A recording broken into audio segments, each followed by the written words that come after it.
Well, hey there folks, welcome back once again to the Hop House. It's Eddie here and it's time for another beer review. I'm out in my garden, my little DJ booth slash beer bar, bar top, and we're going to carry on with our Vocation Brewery Showcase.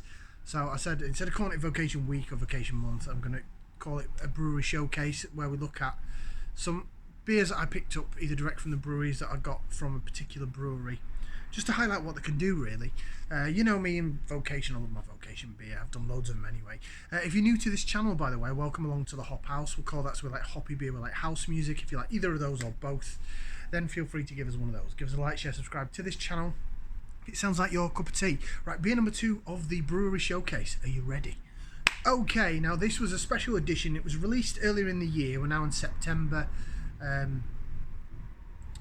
I've got the beer festival coming up this weekend, but I think this was back in March. Was it March or April? Basically, they had an event, a craft beer festival down in London called Brew London. I'm not sure if it's the same people behind Beer Central, as I know they do one in Manchester as well. But Vocation was there. Sadly, they're not going to be there on Saturday, which is probably quite good. I'm doing their brewery showcase now. But they put together a special edition beer in collaboration with the people at Brew London, and this is it. Vocation Special Edition Brew London. It's called Glitch. It is a double dry hopped pale ale coming in at 5.2% in a 440 milliliter can. Oh, I think I just scared a pigeon. We've got a bird's house here in the garden, so it's probably coming to try and get some food. So that's your full can wrap. 440ml can. I'm sure I got this in my March beer haul. Sure, that's when it was, around about then. So I've had it a while. I got 2 cans of it, so it's not a virgin beer review. I did have the other can off camera. Should we get out into the glass? I've got my second Vocation Gold V glass. Again, it's a 2/3 glass and it's got a mark on it. There you go. 2/3 glass, so I'll have to pour and re-pour.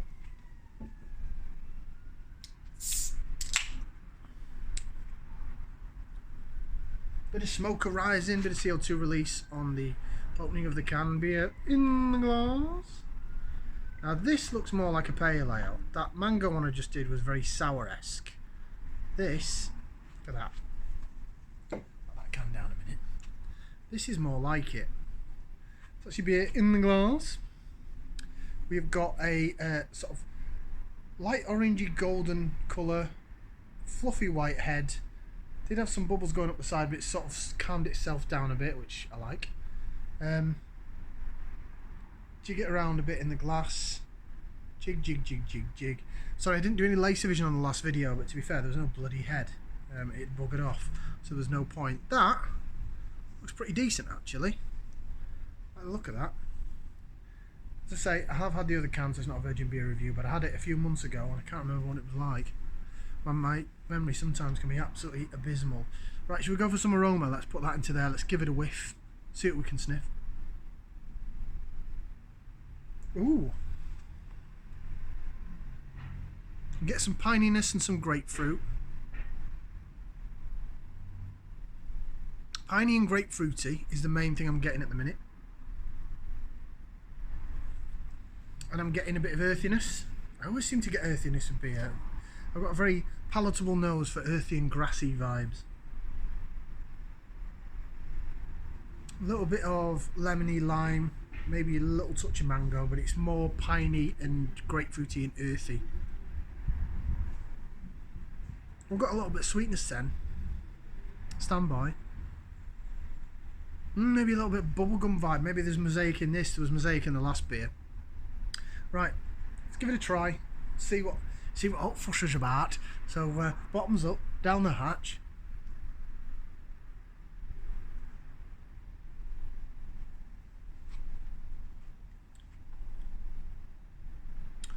Ooh. Ooh. It does feel a bit thin. It does feel a bit on the thin side for a 5.2%.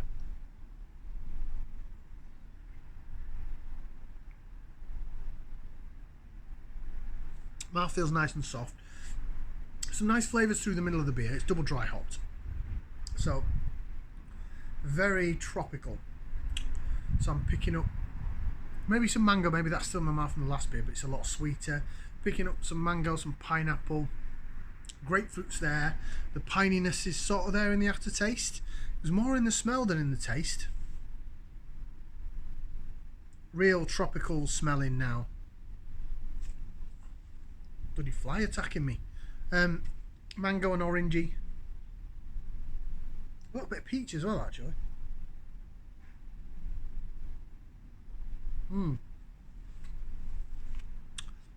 It's not passion fruit, it's not tart enough to be passion fruit. I said there's peach in the taste, bit of mango.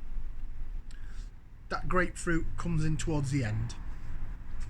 It's very nice and soft. It reminds me a little bit of the one that's in Sainsbury's, the one with the boat on it. It's called, is it Boat Trip or Day Trip? Day Trip. It's got that sort of taste to it. Very, very similar with the peach vibe going on.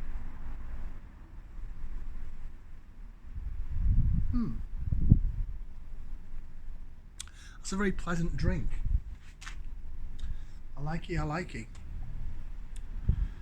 I think sometimes with pale ale, these double dry hop pale ales, I do quite like them to be sort of a bit sweeter and in the middle, unless it's, I think if it's a clearer beer, then it's going to be really war. For example, probably one of my favourite sort of session strength American pale ales I've drunk was the tall can from Williams Brothers that was in the little beer festivals, the Totem Poly one. I told you my memory's shocking. That was only about 4.5%. Oh, it was nearly there. The white and blue. Oh man, that was sensational. What a beer. That was really war and bitter and pithy and piney. But this, it's a hazier brew. But you're getting more flavours through the middle. And I think, you know, channel's going to be 2 years old in November. And I think that's what I'm learning. I'm also trying not to have my beers as cold as I used to. Because sometimes you do dumb down some of that flavour. It makes it more refreshing, especially if it's a hot day.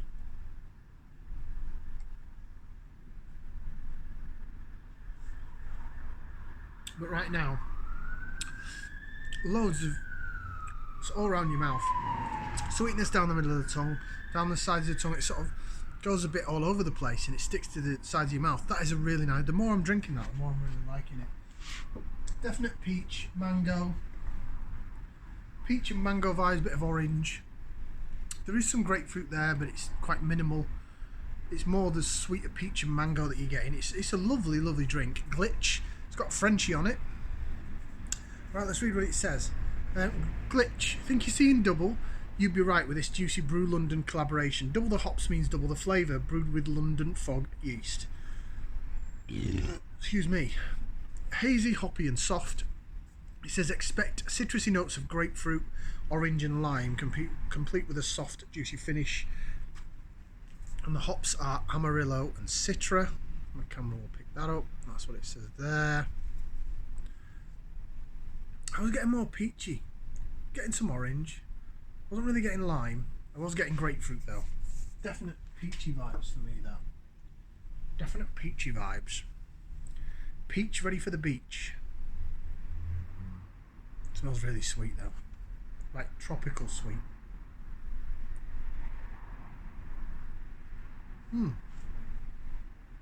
That's lovely. It's a grower on me. It's growing on me like that day trip. Once I finished that day trip, I got a 4-pack of it, and I was like, oh, I'm really looking forward to drinking the other 3 cans. I think I remember liking that when I had the other can of it. And you can't get it anymore. It wasn't exclusive for the Brew London. I managed to get 2 cans of it. But that is cracking. So Glitch, DDH Pale Ale from Vocation, collaboration with Brew London. I will go ahead and end this video. I'm going to give that 2 thumbs up. 2 thumbs up from me. There's a lot of beers getting some good high scores at the minute. Good. That means I'm not drinking dross. I like it. Thank you very much for watching. Like, share, subscribe. If it's your cup of tea, and we'll see you again for some more beer reviews right here on the Hop House. Ciao for now, people.